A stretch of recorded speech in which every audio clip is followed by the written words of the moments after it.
bagus. Untuk berikutnya kemungkinan ada problem itu lebih kecil. Ya, kalaupun ada problem tidak separah kalau saudara bermasalah di awalnya. Jadi periode awal ini adalah periode paling kritis, ya, karena periode yang nanti akan menentukan keberhasilan saudara untuk pemeliharaan berikutnya. Jadi kalau saudara bermasalah di awal, kemungkinan besar belakang itu akan yang masalah. Kalau saudara sudah bagus di awal, untuk terjadi masalah itu semakin tidak parah. Ya.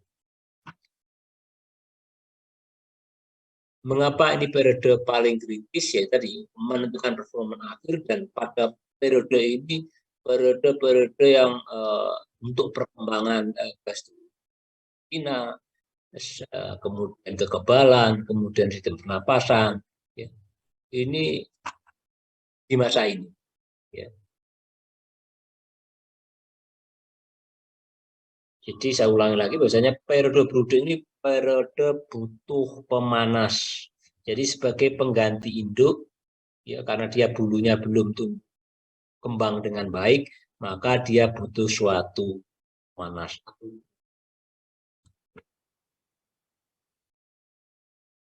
Jadi perkembangan sel, ya, jadi di awal, ya, di awal, jadi 0 artinya dari DUC 2 minggu di awal, ya, DUC sampai 2 minggu, ini yang dominan adalah hiperplasinya daripada hipertrofinya. Jadi selnya bertambah itu lebih dominan, kembang, ya, seperti itu. Jadi selnya dari 2 menjadi 4 menjadi seterusnya. Jadi itu yang dominan, selnya yang berkembang jumlahnya. Ya. Sebaliknya nanti kalau sudah di atas 4 minggu, ini yang dominan adalah hipertrofinya. Artinya hiperplasinya tidak tinggi, karena yang dominan hipertrofi. Sedangkan 2 sampai 4 minggu inilah imbang. Duanya imbang. Nah, tadi ini mengulangnya tadi. Jadi 2 minggu pertama, biasanya 2 minggu pertama ini adalah tadi masa brooding. Walaupun mungkin minggu lalu sudah saya singgung, masa brooding itu kan tergantung situasi dan kondisi. Umumnya 2 minggu. Atau dalam ring misalnya 10 sampai 2 minggu. Sorry, 10 hari sampai 14 hari. Ya, 10 hari sampai 14 hari. Makanya gampangnya mulai 2 minggu. Kalau mungkin musim kemarau seperti sekarang, yang cenderung panas, mungkin bisa 10 hari pun mungkin bisa. Ya, tapi kalau hujan atau mungkin daerahnya daerah yang dingin, gunungan, ya bisa jadi sampai 2 minggu. Sekali itu kembali pada situasi dan kondisi. Di 2 minggu awal ini mengulang tadi, adalah perkembangan saluran pencernaan, perkembangan saluran pernapasan, dan juga perkembangan sistem imun.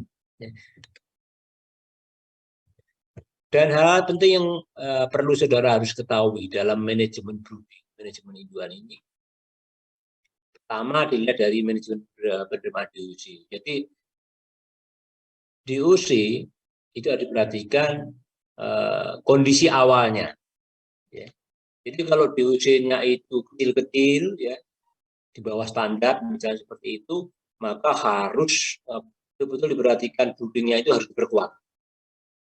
Ya. Kemudian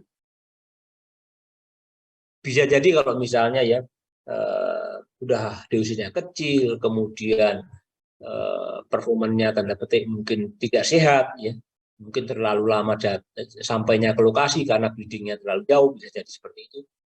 Maka mungkin bisa saja pada awal ini bisa diberikan misalnya ya antibiotik misalnya seperti itu. Tapi kalau kondisinya bagus ya tidak perlu. Ya. Kemudian pemberian vitamin, ya, itu juga sangat diperlukan. Ya. Kemudian pemberian apa itu mungkin sorbitol, ya, larutan gula, ya, itu juga sangat diperlukan. Kemudian pastikan satu box isinya 102, secara umum tempatnya 102. Kemudian manajemen pengaturan suhu brooder. Jadi suhu brooder ini kan awal-awal itu sekitar 32-33 derajat Celcius. Kemudian seiring waktu tentunya nanti akan butuh suhu yang lebih turun. Itu Kalau saudara melihat dari suhu, tapi temperatur ya. Tapi kalau mungkin di lapangan, kalau mungkin secara sekilas ya, bagaimana nanti penyebaran anak ayam atau diusir tadi. Ya, jadi kalau dia itu nanti di gambaran ada ya, kita lihat. Kalau dia itu penyebarannya rata, berarti bagus sudah pemanasnya tepat. Tapi kalau mungkin merata, nanti kita lihat di slide, nah itu berarti ada suatu kurang tepat ya, dalam broodernya. Kemudian kepadatan ayam, jadi ataupun kepadatan anak ayam. Jadi harus diperhatikan secara berkala, ya diperluas ya. Kalau mungkin dari start awal, ya diperluas area untuk tempat ayam ataupun anak ayam. Kemudian manajemen tirai. Manajemen tirai ini kalau di masa brooding, ya masa-masa di awal, cenderung tirai itu akan ditutup. Ya, ditutup karena memang untuk membuat suasana di dalam kandang itu hangat.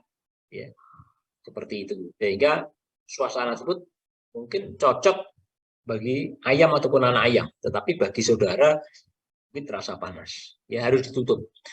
Kemudian nanti dibuka secara bertahap. Itu ini kalau kandang itu open ya, open house. Itu kalau buka tirai kandang adalah dari atas ya, bukanya misalnya seperempat, teorinya ya bisa disebutkan seperempat tirai dibuka. Buka tirai itu tidak serta merta langsung dibuka yang bawah, tidak. Jadi yang buka itu dari atas. Jadi bukanya dari atas ke bawah. Misalnya seperempat ya diturunkan seperempat dibuka. Jadi tidak boleh yang dibuka itu di bawah. Kenapa tidak boleh di bawah? Karena bisa jadi misalnya ada terpaan angin dan sebagainya, itu kan tidak bagus mengenai ke ayamnya langsung. Ya, makanya dibuka secara bertahap dari atas. Ya, itu terutama untuk di penggunaan kandang house ya. Kalau khusus saudara tentu tidak dibuka ya. Kecuali memang listriknya padam ya. Listriknya padam itu dengan sendirinya pasti akan dibuka. Kemudian untuk manajemen pemberian pakan. Manajemen pemberian pakan pada masa brooding ini, pada masa-masa awal, ini pemberiannya adalah sedikit tapi sering. Jadi kalau kita analogikan seperti saudara saat kecil, saat bayi, maka orang tua saudara itu tentu akan lebih care, lebih memperhatikan anaknya, ya, lebih mengontrolnya dengan memberi pakan, ya, aja dimakan sesering mungkin, sedikit tapi sering. Sama seperti di ayam juga seperti itu. Jadi pemberian pakannya sedikit tapi sering, ya frekuensinya sering dilihat. Kalau mungkin udah besar ya itu, sama mungkin yang menggunakan sistem tabung kan biasanya diberikan pagi dan dikontrol lagi.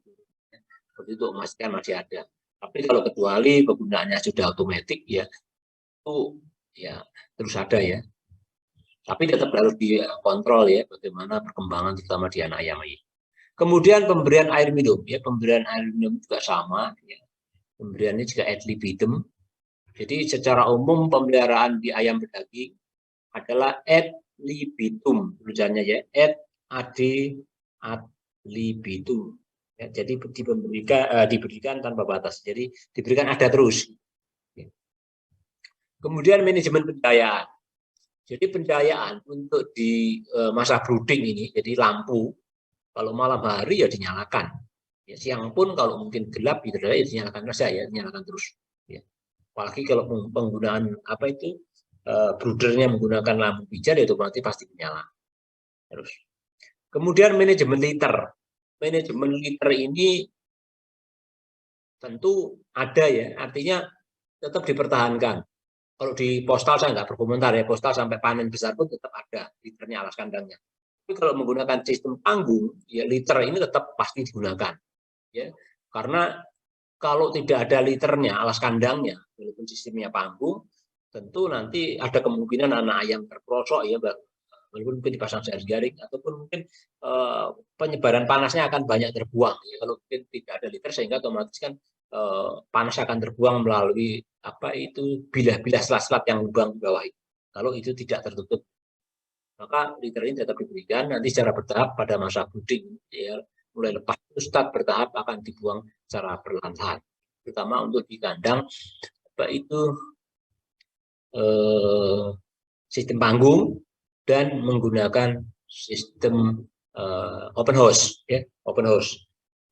Kalau closed house ya saudara mungkin mirip seperti di postal ya, walaupun di panggung di atas kan biasanya begini. Untuk efisiensi tempat, pembangunan kandang closed house itu umumnya dibuat 2 tingkat umumnya ya. Buatnya bisa dibuat 2 tingkat, dari atas dan bawah. Karena untuk efisien sekali bangun kandang seperti itu. Jadi tetap nanti liternya, alas kandangnya tetap dipertahankan sampai panen. Jadi artinya modelnya seperti mirip di postal, yang mirip di lantai langsung bawah. Cuma memang yang atas pasti pakai panggung, yang bawah langsung di lantai di tanah yang biasanya dicor, ya, seperti itu. Kemudian yang lainnya seleksi ayam. Seleksi ayam ini begini, jadi mulai dari DOC, ya ini kan masa buding ya, DOC, kemudian dalam perkembangannya. Ya. Jadi waktu DOC, waktu dibuka dari box kotak itu, dikeluarkan dari box itu, tentu dia sekalian dicek ya. Kalau anak ayam yang mencatat ya, artinya tidak bisa berdiri, bisa berjalan, paruhnya bengkok dan sebagainya, tentu itu harusnya yang diupgrade, artinya tidak untuk dipelihara. Maka dengan terpaksa ya harus saling di-out-kan. Karena begini, kalau kita itu ada kasihan ya, kasihan. Kalau mungkin ya disembelih ya kecil gitu dibuang ya. Kalau dibuang kan mati, maka disembelih dulu ya biar untuk tidak menyiksa ya. Karena begini, kalau saudara mungkin pertahankan yang cacat tadi ya, yang paruhnya bengkok, tidak berdiri, bisa berdiri, berjalan, itu ada kemungkinan besar nanti dalam proses hidupnya akan mati di tengah jalan. Ya. Kalau mati di tengah jalan, saudara dari kacamata bisnis tentu ini tidak akan efisien. Kenapa? Karena dia waktu di awal sampai hidup di pertengahan itu pasti pernah mengkonsumsi pakan, ya obat, mungkin misalnya vitamin dan sebagainya. Tentu dari kacamata bisnis itu akan merugikan. Maka di awal lebih baik diseleksi. Ya, kemudian biosecurity.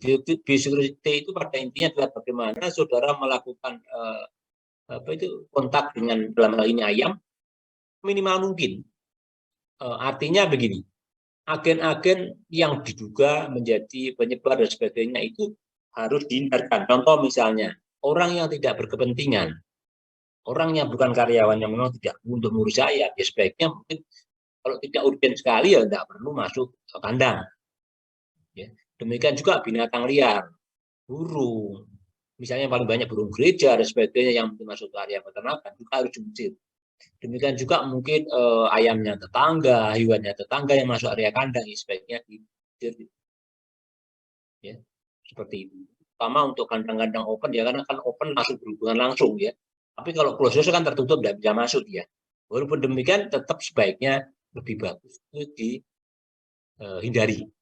Ya. Bahkan mungkin kalau peternakan-peternakan yang menerapkan biosecurity yang ketat kan, saudara masuk area kandang itu mobil ngirim pakan pun DUC pun harus masuk area sterilisasi, ya misalnya masuk dipping, kolam yang rodanya apa itu ada mengandung desinfektan, kemudian masuk lorong kena sprayer ya apa itu mengandung desinfektan airnya. Demikian juga orang yang masuk area kandang, nanti saudara mungkin di apa itu di praktikum telur nanti ya, sudah akan lihat seperti itu gambaran detailnya mengenai orang masuk kandang dan sebagainya, mobil masuk kandang itu kena sprayer dan sebagainya.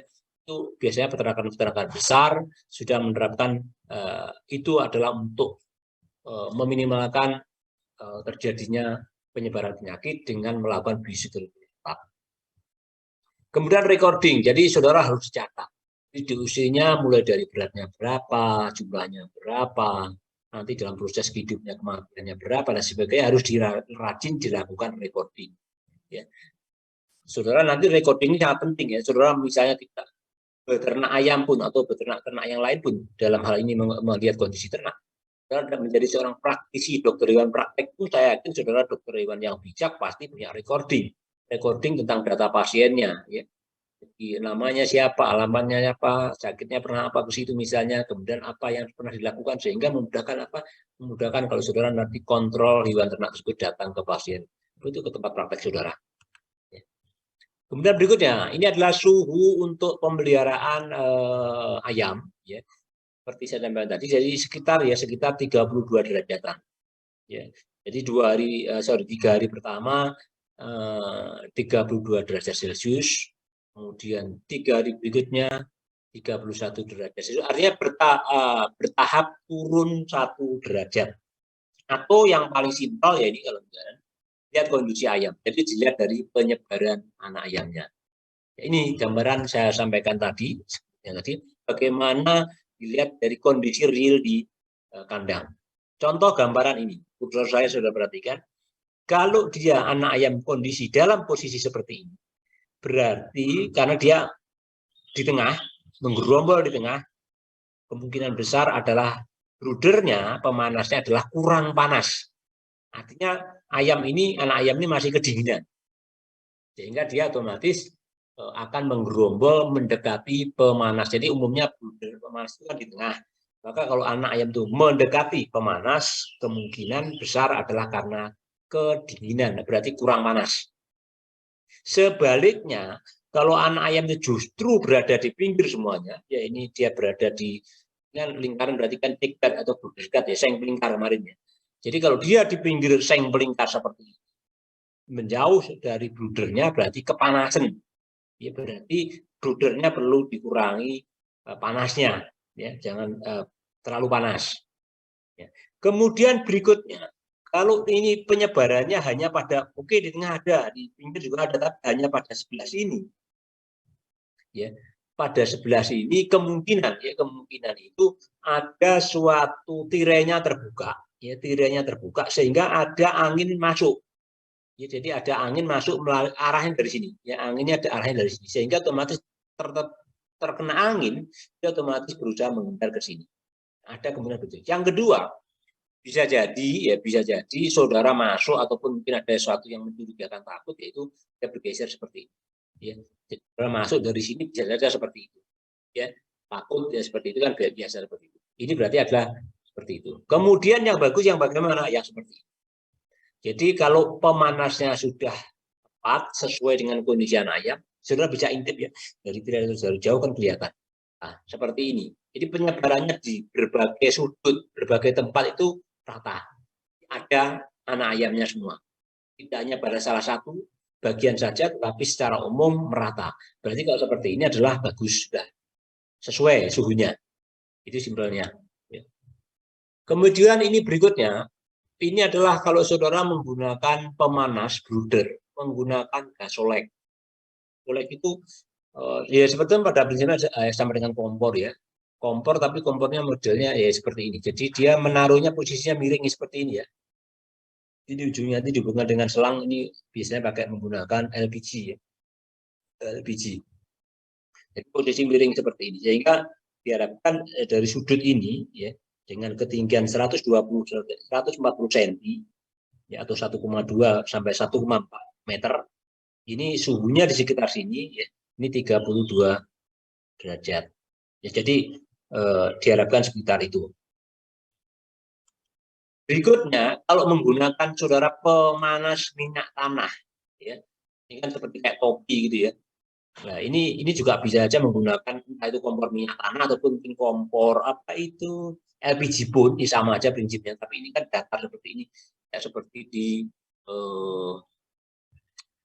gasolek tadi ya. Kalau gasolek kan rata itunya, apa itu tempat manasnya. Kalau ini kan biasanya kalau kompor walaupun ini LPG kan nyalanya hanya di tengah sini misalnya. Ya, berarti saudara datar seperti ini dengan ketinggian 90 sampai 120. Kemudian ini setiap 3 hari area brooder diperluas, ya, ataupun mungkin setiap 1-2 hari ya tidak apa-apa. Yang penting ini dilihat dari penyebaran anak ayam. Tapi kalau anak ayam sudah kelihatan brooder, berarti kan padat, berarti harus segera diperluas. Itu. Kemudian ya, ini gambaran detailnya ya, kepadatan per meter perseginya. Ini kalau dari DOC 60 ekor per meter persegi, kemudian kalau 2 hari 50 ekor per meter persegi, ya. Dan seterusnya seperti kalau saudara lihat seperti ini. Nah ini seperti saya sampaikan kemarin, minggu lalu. Kemarin kan sudah saya sampaikan. Simpelnya, sederhananya, dengan asumsi panen itu 2 kilo, kan sudah saya sampaikan, 2 kilogram. Kalau saudara menggunakan kandang open house, itu kan kepadatannya per meter persegi dengan asumsi sekali lagi 2 kg per ekor, maka 1 meter perseginya adalah daya tampungnya 7-8 ekor. Ya. Itu simpelnya seperti ini. Ya, ini kursor saya. Jadi kalau saya bulatkan 7-8 ekor.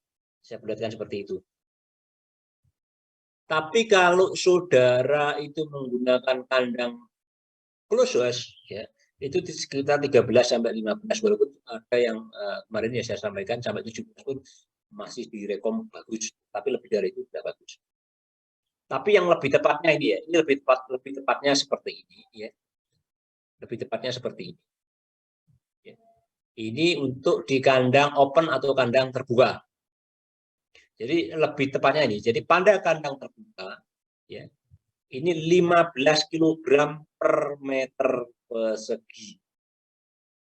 Artinya kan 7,5 per meter persegi. Sorry, iya. 7,5 kalau dalam ekor ya. 7,5 ekor. Kalau satuan kan 7,5, tapi kan makhluk hidup kan nggak ada setengah. Makanya kan dibulatkan ya naik turun 7-8. Ya, 7-8 seperti saya sampaikan tadi, dinaik turunkannya ya sekitar 7-8. Ya. Karena kan 7,5 kan enggak ada kan ayam terpotong ya hidup masih ya. Berarti kan 7 turun naik 8. Jadi saya simpulkan kemarin 7-8 ekor per meter persegi.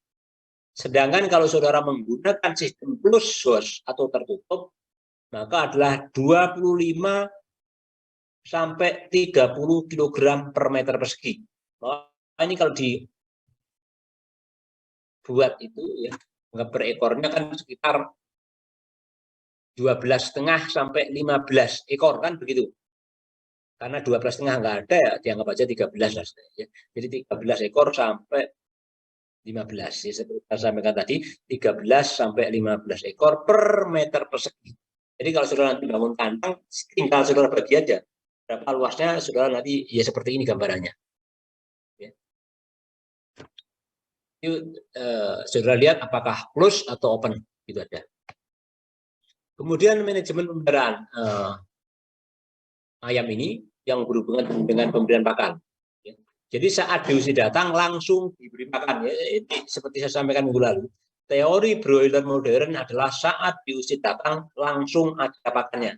Jadi tidak usah menunggu berjam-jam ya. Kalau saudara nanti baca di literatur diberikan beberapa jam setelah BUC datang, itu berarti teori broiler yang lama. Kemudian jumlah tempat pakan. Jumlah tempat pakan ini ya, nampan atau baginya ya. Ini ada 10 ya. 1-2 hari, kemudian 3-5 hari ditambah dengan piringan tempat pakan. Piringan tempat pakan ini gambar di kursor saya yang bawah ini. Jadi tabungnya belum dipasang ya. Saudara kan kemarin lihat ya, kalau umur 11 hari ya, tabungnya mulai dipasang seperti itu. Kenapa ya? Supaya kita tidak usah memberi pakan itu setiap saat berulang kali, sering. Jadi nggak cukup pagi dan sore, karena jumlahnya banyak sehingga cukup. Kalau saudara menggunakan sistem manual seperti ini, menggunakan tabung. Tapi sekarang kan sudah menggunakan sistem otomatis, terutama peternak-peternak besar yang modalnya besar, bisa menggunakan sistem otomatis, sudah tidak ada problem seperti itu. Jadi ini pergantian feeder tray atau nampan atau bagi itu dengan alas tabung ini, piringan bawah ini, dilakukan bertahap.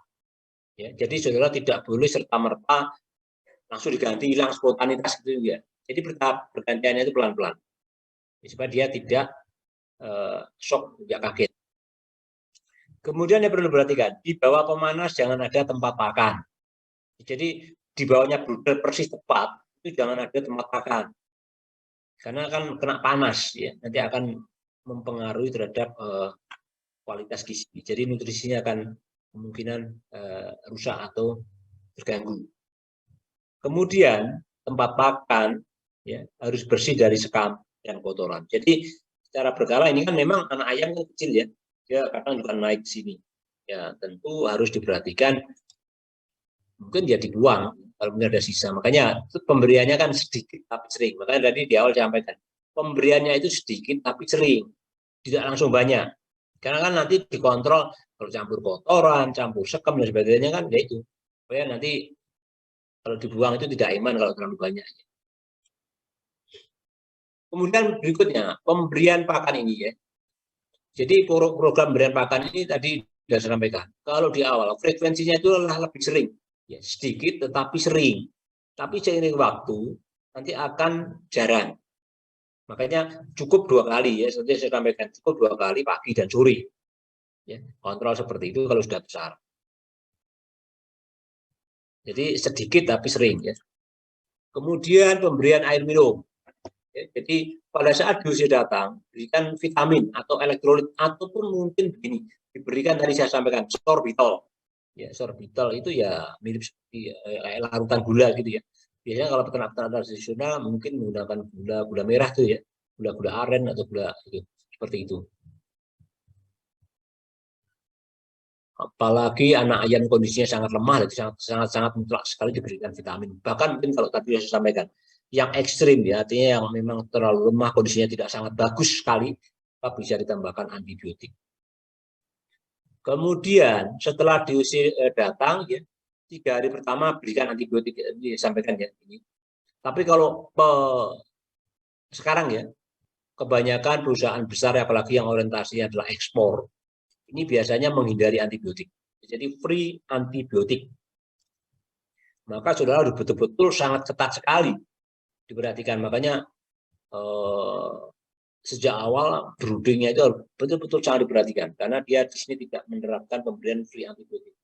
Pemberian antibiotik ya karena memang dia melakukan pemeliharaan free antibiotik karena mungkin orientasi mungkin ekspor ya, walaupun mungkin di awal itu kan sebetulnya kalau sudah baca perundang-undangan ya pemberian antibiotik itu kan dihentikan 1 minggu ya, tapi kalau ini diberikan di awal kemudian panennya 30, saya yakin sebetulnya residunya itu sudah dapat dikatakan hampir tidak ada. Apalagi pemberian antibiotik di sini adalah pemberian yang dosis kecil ya, dosis kecil. Kemudian ini pemberian manajemen air minum ya. Jadi ini hanya tempat aja. Jadi umur 1 hari tempat minum ya. Ini otomatis menggunakan model otomatis 6, tapi kalau yang galon yang biasa, ini air minum yang galon biasa ya. Artinya ini model seperti tempat makan tadi yang bisa dilepas dengan pasangannya. Jadi ini bisa diputar, ini bisa dilepas. Ini berarti yang manual. Tapi ada juga yang walaupun modelnya galon seperti itu, seperti di slide PPT pertama minggu lalu atau minggu hari ini tadi, warnanya merah rata itu adalah, kemudian di sini ada selangnya ujungnya ini berarti tempat minum yang model galon tapi otomatis. Tapi kalau sudah perhatikan yang sekarang ini juga ini walaupun ini manual, ya minumnya galon manual, tetapi sebelahnya ini sudah ada diperkenalkan ya, nanti dia minumnya di sini, tapi dia sudah dikenalkan di sini dia ada mangkok ya, mangkok di sini adalah tempat dan di atas ada nipelnya. Ini apa itu paralon ini adalah tempat mengalirnya air minum. Jadi ini menggunakan air minum yang model nipel, ya, ada nipelnya. Jadi nanti ayam akan minum otomatis dengan menggunakan air yang model nipel dan bawahnya ada mangkoknya seperti ini. Kemudian berikutnya konsumsi air minum. Ya, ini perkiraan konsumsi air minum pada 1000 ekor per hari dengan asumsi suhunya adalah 21 derajat Celcius.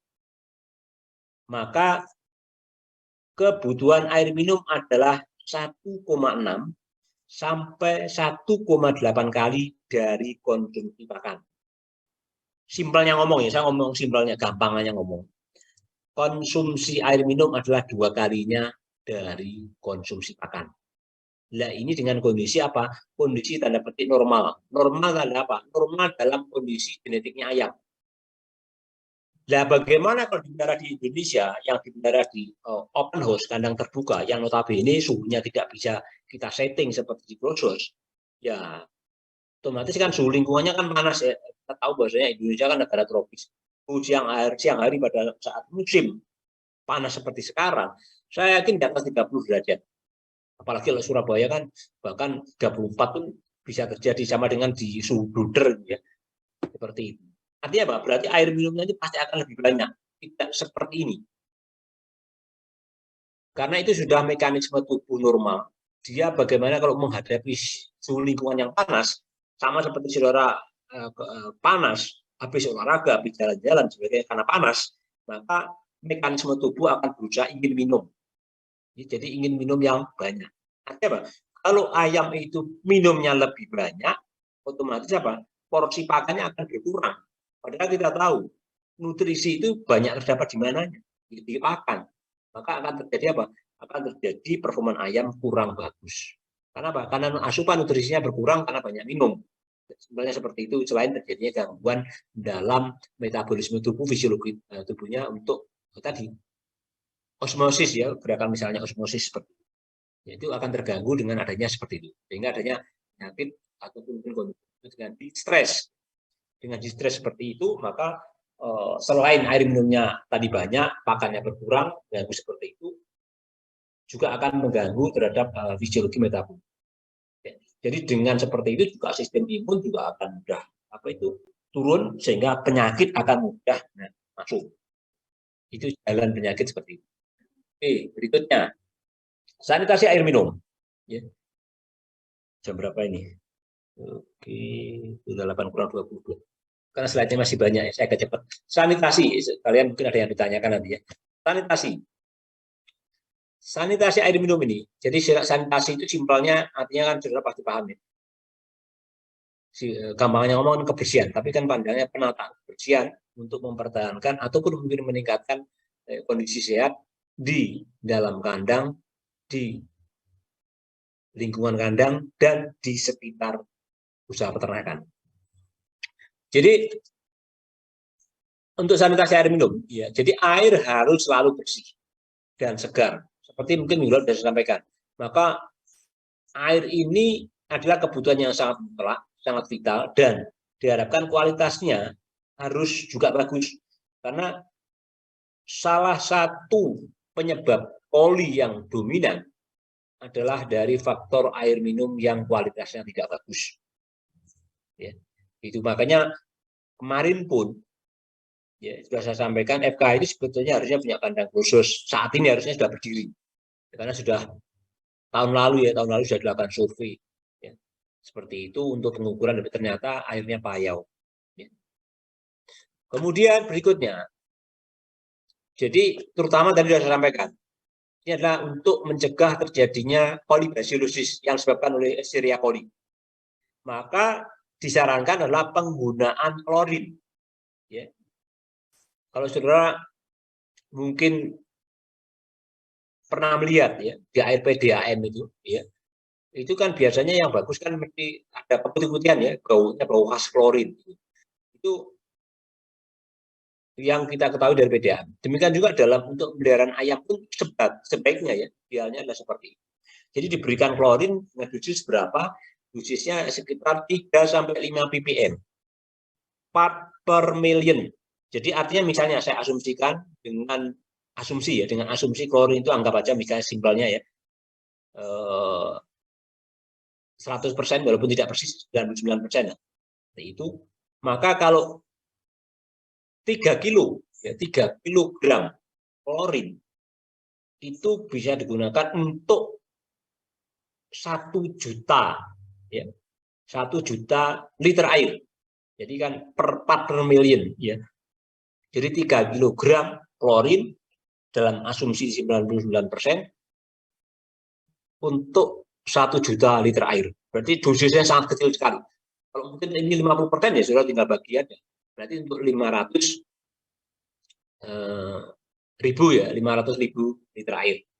Itu. Jadi tergantung apa itu konsentrasinya, bukan dosisnya. Konsentrasinya. Jadi konsentrasinya kalau berkurang ya saudara nanti volume airnya juga akan berkurang. Ya, seperti itu. Dan saya ingatkan walaupun ada juga yang menerapkan seperti ini. Tapi saya lebih baik merekomendasikan seperti ini.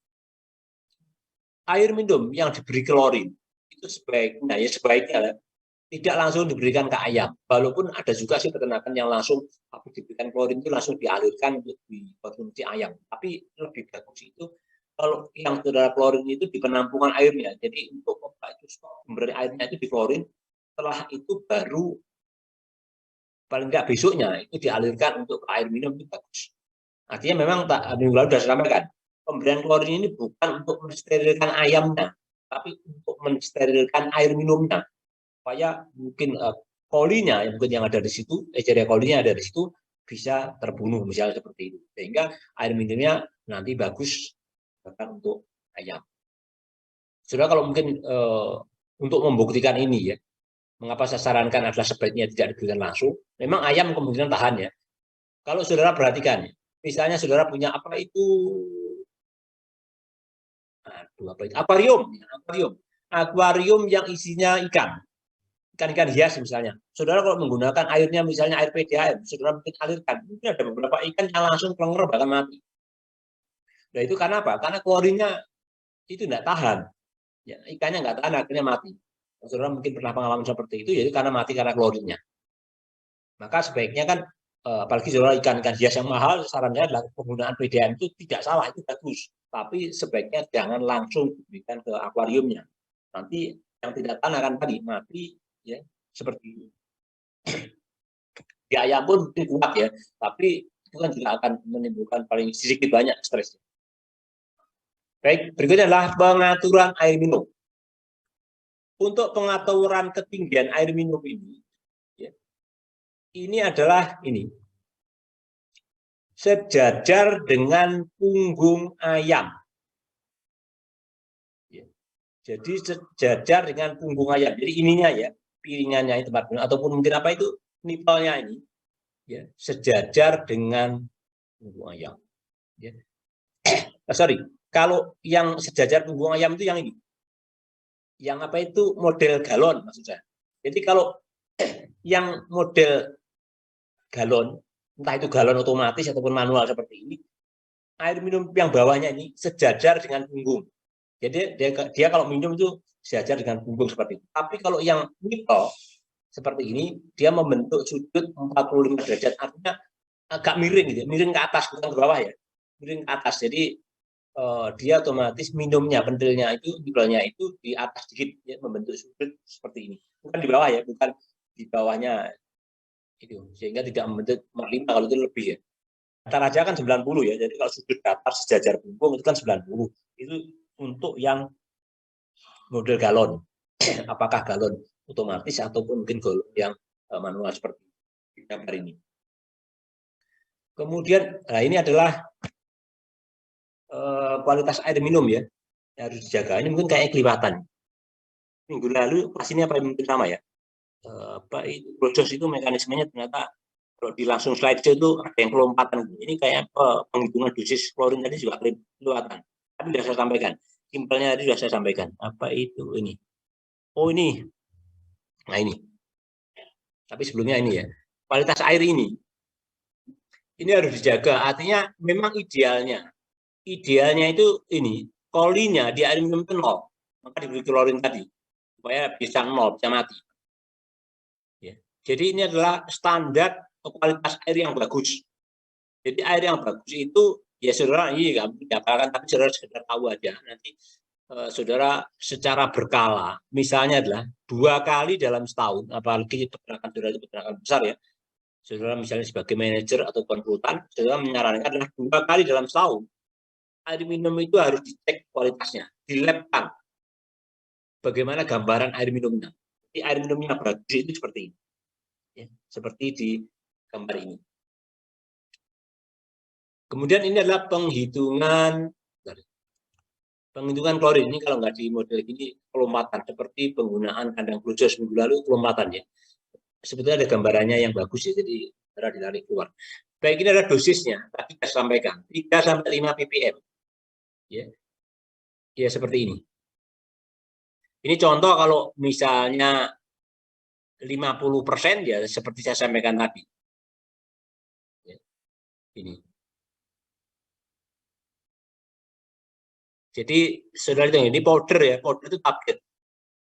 Biasanya kalau yang tablet itu, kalau klorin itu ada yang tablet besar, yang 1 kilo itu isinya 5, ya sekitar 2 ounce ya. Seperti kayak lingkaran besar itu, ada juga yang mungkin tablet kecil-kecil ya. Ada juga yang klorinnya ini dalam bentuk cair ya, yang diwadahi jerigen itu biasanya konsentrasinya umumnya adalah rendah, yang diencerkan karena dilarutkan air. Biasanya sekitar 10% ya. Jadi kalau saudara menggunakan klorinnya 10%, ya saudara mungkin seperti ini. Ini dengan asumsi misalnya dibuat dosis yang digunakan misalnya 5 ppm. 5 part million. Ya, 5 kilo dengan asumsi kalau 100% ya, karena ini 10% ya nanti otomatis dibagi seperti ini. Jadi contoh seperti ini 50 mili per 1000 liter air. Ini mili loh ya, bukan liter ya. Maka ini kan kecil sekali. 1000 liter. Jadi kalau ini 50 liter ya berarti ini adalah 1 juta liter. Ya seperti saya tadi. Karena ini adalah 10%, ya. Seperti itu. Kemudian ini ya sudah ya. Manajemen liter. Liter ini alas kandang ya, saya ulangi. Liter atau T-nya double ini. Liter di sini adalah alas kandang. Kalau liter size ya itu jumlah anak. Alas kandang ini ketebalan kemarin ada 5 sampai 10 cm. Yang umumnya itu biasanya dari sekam padi umumnya karena paling banyak tadi dapat. Jadi liter ini sudah tersebar merata sebelum diuji data. Jadi sebelum saudara sterilisasi terakhir ya, sterilisasi yang final terakhir, ini saudara harus sudah ditebar seperti ini, kemudian dilakukan misalnya yang paling bagus fumigasi, nah itu sudah seperti ini, kemudian tempat makan, tempat minum juga sudah masuk, dan dilakukan sterilisasi. Balan ya minimal 5, tadi minggu lalu sudah sampaikan 5 sampai 10, artinya minimal 5. Kemudian jenis liter yang umum biasanya skam, jerami, ataupun mungkin serbuk gergaji atau serutan gergaji. Kemudian ini ya, cuma aja saudara, ini apa ketebalan seperti itu. Kemudian sekam yang sudah basah atau menggumpal sebaiknya dibuang, digantikan yang baru. Jadi usahakan liter alas kandang itu tetap terjaga kering. Jadi kalau ketumpahan air ya, yang ketumpahan itu dibuang. Kenapa? Karena nanti akan menjadikan media yang bagus untuk jamur berkembang seperti itu. Kemudian manajemen liter ini ya, seperti saya sampaikan tadi, waktu masa brooder itu umumnya kan anggap aja 2 mingguan ya, 10 sampai 14 hari kan seperti itu. Maka ini kan liternya ini masih full. Kalau saya perhatikan ini yang menggunakan model yang dibuang nanti ya. Kalau saudara menggunakan yang model postal, kemudian menggunakan close yang dipertahankan full sampai panen ya saudara tidak ngikuti ini. Tapi kalau saudara menggunakan sistem panggung dan memang dibuang liternya, karena kalau tetap ada kan ya sama aja postal sistemnya. Berarti saudara harus dibuang ya. Contoh di sini ya saudara mungkin dibuang mulai dari umur 15 hari. Jadi setelah lepas dari brooder pemanas secara bertahap dibuang sekamnya atau alas kandangnya secara bertahap. Kemudian seleksi ayam. Jadi walaupun di awal waktu masuk diuji dilakukan seleksi, pada saat dalam proses hidupnya, dalam perjalanannya, saudara tetap dilakukan seleksi ini. Jadi seleksi pada saat penerimaan DOC, pada waktu buka box itu, kemudian saat saudara melakukan vaksinasi, misalnya apakah 4 hari, ya 1 sampai 4 hari, kalau DOC kan sudah 1 hari, kemudian 4 hari misalnya kalau saudara melakukan vaksinasi, nah itu saudara mungkin cek lagi, seleksi sekalian. Kemudian kalau saudara menggunakan vaksin Boro misalnya seminggu ataupun 2 minggu, tergantung situasi dan kondisi, pilih salah satu. Kemudian bisa dilakukan vaksin ND yang kedua, misalnya pada umur belasan, seperti itu saudara seleksi lagi. Tetapi kalau mungkin sekarang ya secara umum, terutama perusahaan-perusahaan yang dikeluarkan di perusahaan itu, yang kelola kemitraan itu sudah untuk broiler komersial ya, broiler komersial itu sudah tidak perlu melakukan vaksinasi. Itu sekarang kebanyakan dijumpai seperti itu. Nah, kalau seperti itu berarti saudara tidak melakukan seleksi dari saat vaksinasi karena sudah vaksinasinya full. Ya, itu. Kemudian yang diseleksi apa? Jadi anak ayam yang kondisinya mengalami dehidrasi, pantat atau pusernya ya, berarti terjadi ompalitis ya, radang tali pusar basah ya, cenderung seperti itu, maka juga akan mengalami nanti akan ompalitis. Maka itu yang mungkin diseleksi. Tapi kalau mungkin yang tali pusarnya itu basahnya banyak, yang sebetulnya ini berarti kurang bagus dari apa itu seleksi di hatchery-nya. Ya mau nggak mau berarti saudara harus apa pertahankan karena banyak ya. Ya berarti harus diperkuat broodingnya. Pertama, broodingnya harus diperkuat. Sarannya adalah harus diberikan antibiotik. Ya, karena memang kondisinya seperti ini. Kemudian yang kerdil, yang lemah, yang cacat, kakinya bengkok, paruhnya bengkok karena tidak bisa berdiri, tidak berjalan, nanti susah makan, ya sebaiknya itu adalah Kemudian tempatkan brooder khusus dan beri panas vitamin. Jadi ini adalah bila anak ayam itu yang sudah tetap misalnya tetap dipertahankan dalam kondisi yang tanda petik kurang bagus, berarti saudara harus diperkuat broodingnya. Tadi sudah saya sampaikan. Kemudian ini akibat brooding yang kurang bagus adalah mortalitas, angka kematian dan akhirnya tinggi. Pertumbuhan terganggu, akan banyak ayam yang tidak seragam. Artinya ayam itu yang bagus cenderung tanda petik kelihatannya itu ukurannya walaupun saya yakin kalau ditimbang masih berbeda ya, tapi kelihatan seragam. Tidak ada yang besar, tetapi ada juga yang kecil-kecil ya. Itu kan berarti ada suatu problem. Kemudian mudah terserang penyakit. Tadi saya sampaikan, kalau saudara itu di brooding itu bermasalah, kemungkinan besar ke belakang akan banyak masalah ya, seperti itu. Kemudian program vaksinasi. Ini kalau saudara mungkin dari pabriknya tidak ada program vaksinasi ya. Tapi kalau sekarang dan saya sampaikan, mungkin sekarang sudah tidak perlu vaksin. Tapi kalau saudara mungkin mandiri, usaha sendiri, saudara vaksinnya seperti ini. Jadi untuk program vaksinasi A, saya beri contoh A, karena ada dua model. Jadi saudara kalau di model A, model pertama, berarti saudara melakukan vaksinasi ND-nya 2 kali. Jadi ND pertama antara umur 1, jadi pada saat diusi, baru datang langsung vaksin, ataupun sekitar sampai 4 hari, saudara melakukan vaksin ND aktif tetes mata ataupun tetes hidung. Nanti akan lihat di praktikum bagaimana teknisnya untuk beri tetes mata atau tetes hidung. Kemudian saudara ulang lagi vaksin ND kedua melalui air minum biasanya, karena ini jumlahnya banyak, ya, 18 sampai 21 hari. Tapi mungkin yang pertama kalau saudara mungkin punya alatnya, saudara bisa saja tidak tetes mata, tetes hidung, bisa melakukan spray. Ya, jadi biasanya peternak-peternak besar itu, perusahaan besar itu di awal ini bisa menggunakan vaksinnya itu di spray langsung di dalam ruangannya itu dia kayak suatu kayak berkabut, tapi itu adalah mengandung vaksin.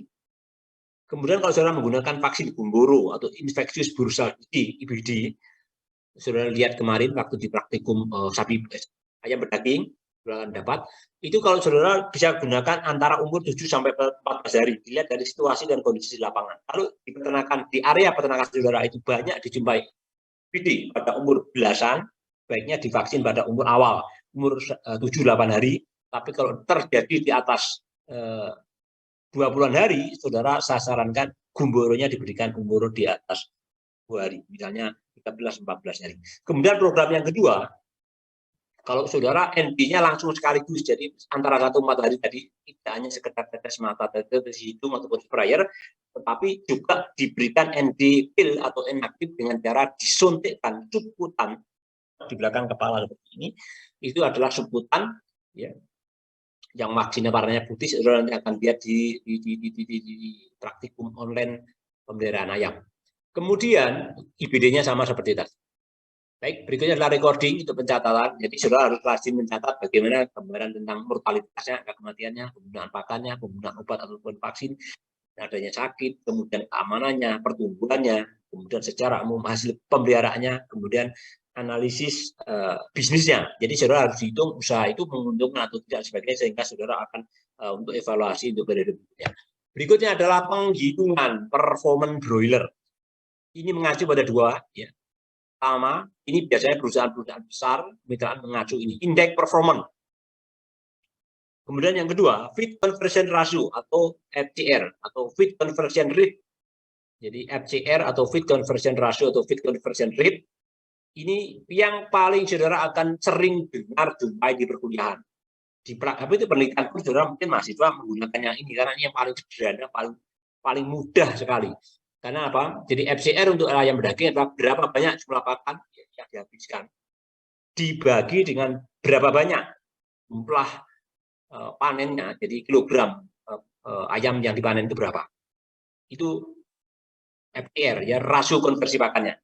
Tapi kalau IP, indeks performance, ini lebih detail. Ini yang sebetulnya yang lebih menurut saya adalah lebih tepat ya. Kenapa ya? Karena saudara harus memperhitungkan jam berapa nih? Kurang 4 menit. Agak saya cepatkan. Jadi rata-rata berat panennya berapa? Dikalikan hasil pengurangan 100 dikurangi persentase kematian. Jadi kalau saudara itu kematiannya itu kecil, maka nanti akan IP-nya akan semakin bagus. Tapi kalau kematian saudara itu semakin tinggi besar, ya berarti IP-nya, ini IP itu sama dengan saudara kuliah. Jadi indeks prestasi saudara kuliah. Tapi ini indeks performance. Jadi kalau semakin angkanya semakin besar, IP itu angkanya semakin besar, itu adalah semakin bagus peternakan tersebut. Sebaliknya, kalau FCR angkanya semakin besar, itu semakin tidak bagus. Kebalikannya ya. Jadi kalau FCR angkanya semakin besar, semakin tidak bagus, semakin tidak efisien. Tetapi dalam IP, sama seperti saudara kuliah, semakin besar, semakin bagus. Jadi kembali kepada IP. IP adalah rata-rata berat panen, berapa dikalikan dari 100 dikurangi persentase kematian, kemudian dari total dikalikan 100 lagi, dibagi rata-rata umur panen, dikalikan rasio konversi pakan. Jadi rasio konversi pakan kan masuk di sini. Jadi hanya poin kecil gini, poin penentu juga. Artinya apa? Jadi kalau saudara melihat IP, berarti kematian diperhatikan, ya. Kemudian umur panen itu juga diperhatikan. Ya, jadi umur panennya, kalau saudara itu umur panennya semakin molor, ya berarti semakin tidak bagus. Kalau saudara umur panennya semakin maju, umurnya semakin muda, itu semakin bagus, semakin besar IP-nya.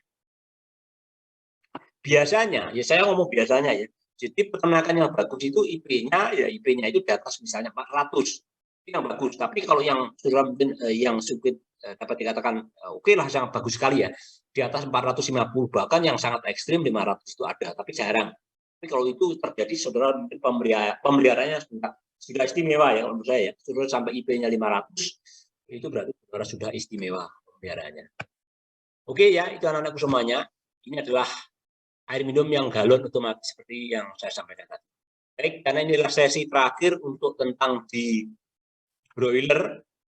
Mungkin ada yang ditanyakan, ini 1 menit ya. Mungkin ada yang ditanyakan, tidak apa-apa, silakan.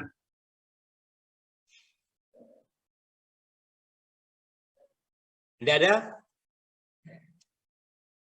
Oke, kalau tidak ada ya, saya sampaikan begini. Walaupun nanti di praktikum di sela-selanya muncul. Ayam komersial ini, baik itu di broiler, baik itu di layer, yang komersial ya, final stock, disebut dengan final stock. Kalau saudara ditanyakan, apakah ayam-ayam komersial atau final stock itu, baik broiler ataupun layer, apakah masih bisa dikembangbiakan lagi? Kalau saudara ditanya orang seperti itu, sebagai seorang mahasiswa kedokteran hewan, apalagi nantinya menjadi seorang dokter hewan, saudara harus bisa menjawab secara ilmiah. Jangan hanya terjebak kata-kata final.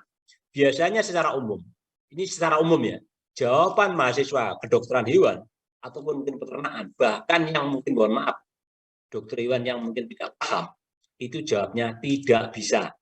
Jawabnya ya secara umum ya, tidak bisa. Itu kurang tepat. Jadi jawabannya benar apa secara ilmiah? Jawabannya adalah 2. Pertama adalah tidak bisa, yang kedua bisa. Tapi harus dijelaskan. Jadi menjawabnya bisa dan tidak bisa. Jawaban pertama, walaupun judulnya final stock, apakah masih bisa dikembangbiakan lagi? Bisa. Walaupun judulnya final ya. Bisa. Jadi artinya apa? Kalau ayam jantan dan betinanya itu dipelihara jadi satu, ya, baik itu entah itu di broiler final stock, layer final stock, kalau jantan dan betinanya dipelihara jadi satu, maka telurnya ditetaskan ada kemungkinan besar masih bisa. Artinya apa? Artinya masih bisa dikembangbiakan lagi. Tetapi ada embel-embelnya. Tetapi karena judulnya adalah sudah final stock, maka otomatis performa anaknya, keturunannya adalah tidak sebagus final stocknya. Paham ya? Kenapa seperti itu? Ya kalau mungkin hasilnya sama bagus anaknya, atau lebih bagus anaknya, ya perusahaan breeding farm, ya hatchery, tutup. Kenapa? Ya peternak beli sekali, setelah itu ngeteskan sendiri. Itu simpelnya ya. Yang kedua, tidak bisa dikembangbiakan. Kenapa tidak bisa dikembangbiakan? Ya karena kalau dipelihara seperti di ayam telur itu, sampai kiamat pun telurnya tidak akan bisa netas. Kenapa? Ya karena dia dipelihara betina sendirian, atau digabung betina dengan betina, otomatis tidak terjadi perkawinan, otomatis sel telurnya tidak terjadi pembuahan, fertilisasi, ya, sehingga tidak ada sel sperma masuk di sel ovum sel telur. Ya sampai kiamat pun ya telur-telur ayam komersial itu kalau dipelihara seperti itu ya tidak akan bisa menetas. Artinya tidak bisa dikembangbiakan kalau jantan dan betinanya dipelihara terpisah, tidak jadi satu sehingga tidak terjadi pembuahan perkawinan. Itu ya anak-anakku semuanya yang bisa saya sampaikan. Jadi saudara harus bisa menjawab secara ilmiah sebagai seorang mahasiswa kedokteran hewan atau bahkan menjadi seorang dokter hewan, ini harus dipegang. Kalau saudara nanti ketemu dengan saya ujian skripsi penelitian saudara tentang ayam, ini pasti saya tanyakan. Biasanya mahasiswa sudah lupa, kebanyakan seperti itu ujian skripsinya. Baik ya anak-anakku semuanya, nggak ada ditanyakan? Walaupun udah lewat ini ya. Tidak ada? Oke, kalau tidak ada kita bisa bertemu di depan tentang di telur atau layar. Saya akhiri, selamat pagi, sampai ketemu. Saya kuliah di tempat lain. Terima kasih.